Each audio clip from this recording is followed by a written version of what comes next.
Welcome to Corona Chronicles. This is our daily walk through Mark's Gospel, and we're at chapter 2, verse 18 today. But I want to start with a question: who do you think Jesus is, and what does it take to follow him? That's what I think this little section of Mark's Gospel is talking about. Ben's going to read it for us. Yeah, so from verse 18 of chapter 2, Mark's Gospel. Now, John's disciples and the Pharisees were fasting. Some people came and asked Jesus, "How is it that John's disciples and the disciples of the Pharisees are fasting, but yours are not?" Jesus answered, "How can the guests of the bridegroom fast while he is with them? They cannot, so long as they have him with them. But the time will come when the bridegroom will be taken from them, and on that day they will fast. No one sews a patch of unshrunk cloth on an old garment, otherwise the new piece will pull away from the old, making a tear worse. And no one pours new wine into old wineskins, otherwise the wine will burst the skins, and both the wine and the wineskins will be ruined. No, they pour new wine into new wineskins." Great, thanks, Ben. Yeah, so we've got a question. We've got a passage here about fasting, about religious ceremonies, and there's stuff about patches and garments and wines and wineskins. It's some of it can seem quite odd, can't it? It's not. These aren't not necessarily things we think about today. But I think one of the big things to think that this is saying to us is that Jesus he is here to do a brand new thing. Yeah. He's here to be. He is picturing himself here as a bridegroom. Yeah. And that's quite an amazing statement he makes. He gets this question from these disciples of John and the Pharisees about a religious observance that their followers are doing, and Jesus' disciples aren't doing. Yeah. So immediately he's different, isn't he? Exactly. It's like this is not just another rabbi, right? Because he's not behaving like the other rabbis. And it could have been at a time where a big religious festival was happening. We don't find out, but that's the kind of feeling you get. Everyone's fasting. Yours are not. What's going on? Exactly. And Jesus' answer is like nothing you would expect. Right. Because he says, "I'm the bridegroom." Yeah. And when a wedding's going on, you don't. That's not the time for mourning and fasting. That's the time for celebration. And so that's why my disciples are not fasting. That's why they're going about joyfully. And that's an amazing statement that he makes here. Yeah. If you know anything about the Old Testament, that God in the Old Testament is the bridegroom and Israel is the bride. Right. And so he's saying here, you haven't heard anything in Mark's Gospel about Jesus getting married to a woman, have you? No. There's been no talk of that. No. So it must have been quite a weird thing for his disciples to sort of go, "What? Hang on, we're a wedding? Why didn't you tell us?" We didn't hear any proposal. There was no, there was no ring. But this is his answer to these Pharisees and the disciples of John the Baptist, and I just wonder, they must have done a double take there.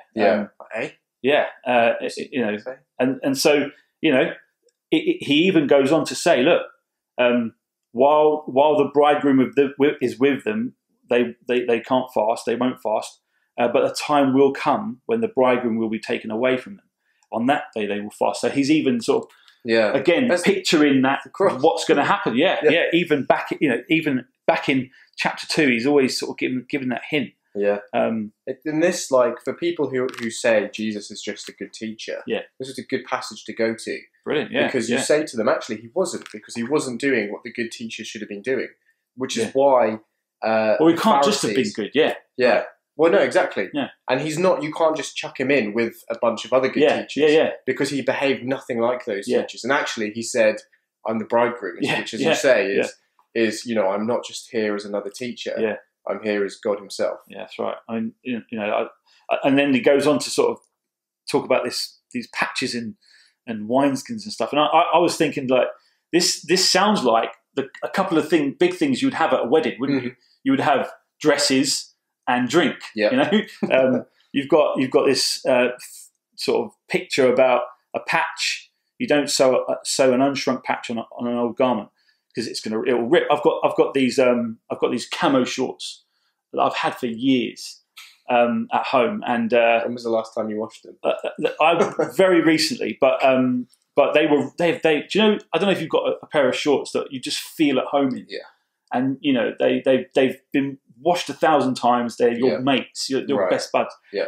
And like it, you know, an old friend, they do wear out, and I've got rips everywhere. And my wife is just, you know, most of the time just scared that I go out in them. But okay, you can't wear them in public. Yeah, that's right. I won't wear them out. But I recently got them repaired, and you know, got some. You know, I was reading this, going, "Oh, that's my shorts." You know? You know, but I'm dreading the day I wash them now because of this verse. You know, okay, because you've sewn some unshrunk cloth. Exactly. Onto. Yeah, that's right. Yeah. So if this verse is true, then my shorts are done for. My wife will get her wish. But it's a picture of Jesus is saying sort of again that he's not just an old teacher. Yeah. He's not just come to do more of the same. Yeah. So you can't. He's not a patch either. Yeah. That's what you were saying earlier. Yeah. I think he's not. He's saying, look, your religious observances, the things you think that I'm about, you know, I'm going to blow them apart. You know, mm-hmm. I don't think he's here, doing down the Old Testament. I don't think he's saying the Old Testament is sort of, we can do away with that now. No, I think he's talking about, like, what do you think it takes to follow me? Jesus, he's just been eating with tax collectors and sinners. Yeah, and I think a big thing, you know, think about it today. Most people will say, if you want to follow Jesus, you've got to you know, be good and do all these religious things. And Jesus here is saying, no, look, it's not, you know, I'm not about just topping up your religious life. Yeah. You know, I'm here to show you that you know, all of your sort of all of your thoughts about what it takes to be one with God mm-hmm. I'm going to blow them apart. You know, and that's what he goes on to do in the rest of the gospel. Yeah. You know? And if you even think about when he's with his disciples right at the end of his ministry, and he gives them wine to drink. Yeah. And he says, "This is the blood of the new covenant." Yeah, absolutely. You know, my blood poured out for you. Yeah. Which this is the way that we get right with God now. Yeah. It's fulfilled in Jesus. This is the new wine in the new wineskin. Yeah. Not just sort of doing the old stuff, which never really worked. That's great. It's an exciting passage. Yeah. So who is Jesus?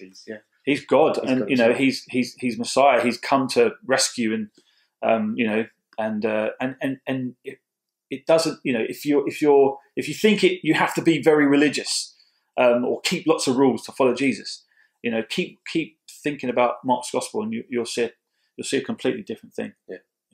Great. See you next time. Yep.